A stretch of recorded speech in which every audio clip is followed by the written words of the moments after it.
this video today we're going to be looking at the Great Plague of 1665. If you remember back to our videos on medieval medicine, you will remember that in 1348 the Black Death arrived in England, and the Black Death is the plague, but we give different names to different reappearances of the disease. So the one in 1665 was called the Great Plague. Same disease, but just different names, so you don't get them mulled up. If you're a bit unclear about the plague and the different types of the plague, how it spread, all that sort of stuff, you may wish to look back at the video in the topic of medieval medicine and look at the video about the Black Death in that topic. But we'll just do a quick recap on the Black Death and what spreads and causes it now, and then we'll get on to the Great Plague in 1665. So, recapping the plague. How is the plague spread? What causes the plague? So we've got plague bacteria, then next, so that lives on fleas, the plague bacteria. The fleas that have the plague bacteria living on them live on black rats. The rat catches the plague, and the rat is attracted to the food in piles of rubbish in the streets, and the rat dies, leaving the fleas needing a new host, and the fleas land on the nearest human, and that person gets the bubonic plague. If this is a bit unclear to you, as I've just said, look back at the video on the Black Death in the topic medieval medicine. So, the Great Plague of 1665. This was the worst of the reappearances of the plague. The death toll in London was about 100,000. Efforts were made to control the spread of disease. People realised that the plague is contagious, but they didn't understand that germs are causing the disease. Because they knew it was contagious, they could take measures to stop it spreading. Just an interesting point here, I don't know if you really need to be aware of it. The Great Fire of London in 1666 effectively sterilised large parts of London, killing the deadly plague bacteria. And this picture here shows the government organised carts roaming the streets looking for dead bodies to carry out of houses and to bury in a mass burial. I've circled this here. You can see that the man carrying the body is actually smoking a cigar. And whilst that may be because of the plague, and it may tell us about how they understood it was spread and caused, it may be for another reason. I thought that it could be smoking the cigar because he thought that the plague was caused by miasmas, and he didn't want to get the plague by carrying out this plague victim, so he smoked the cigar to counterbalance the bad air that it was caused by. Another explanation for him smoking the cigar was that he was a bit of a cowboy sort of tradesman and just had a fag on while they were carrying his body.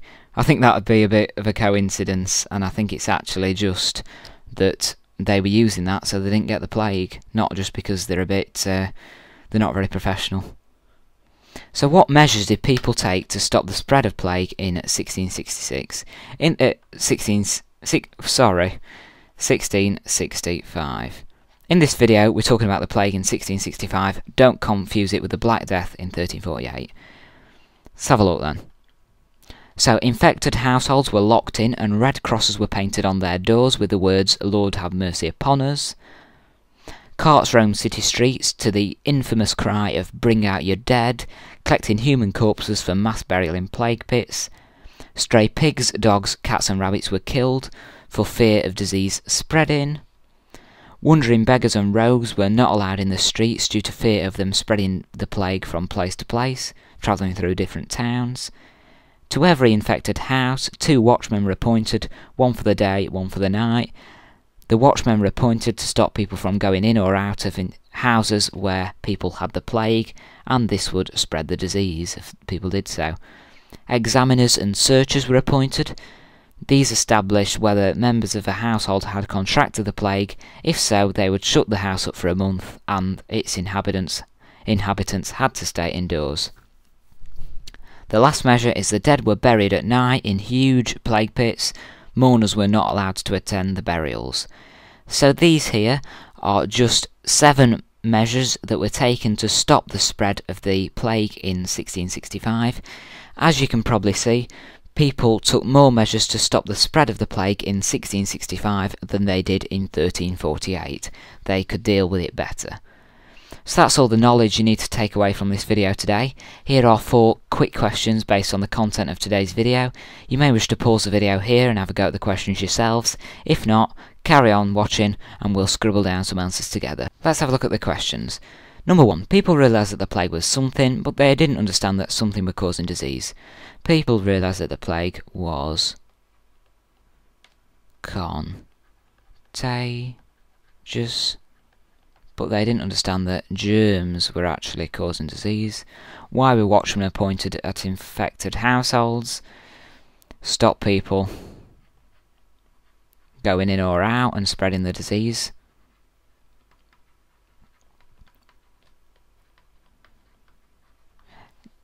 Give 2 things about the burial of dead bodies. They were buried at night. Mass burial in plague pits. They weren't buried individually.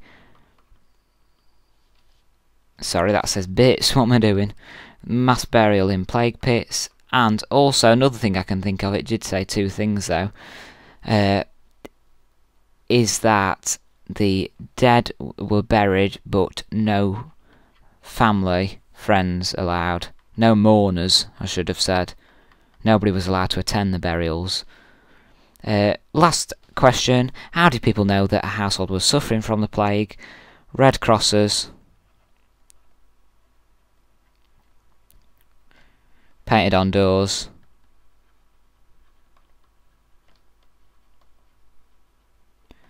With the words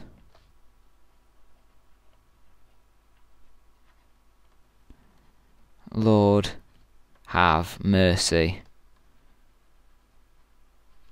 upon us. There you are. That's probably a little bit more than you need to know, but things like that would help to impress your examiner. Alright, so thanks for watching the video today. There are the answers to the quick 4 questions. If you found the video useful, please tell your friends. Head over to the website revisedgcsehistory.co.uk to watch more videos and download an extensive range of revision materials. Thanks for watching. I hope to see you guys again very soon, and good luck with your studies.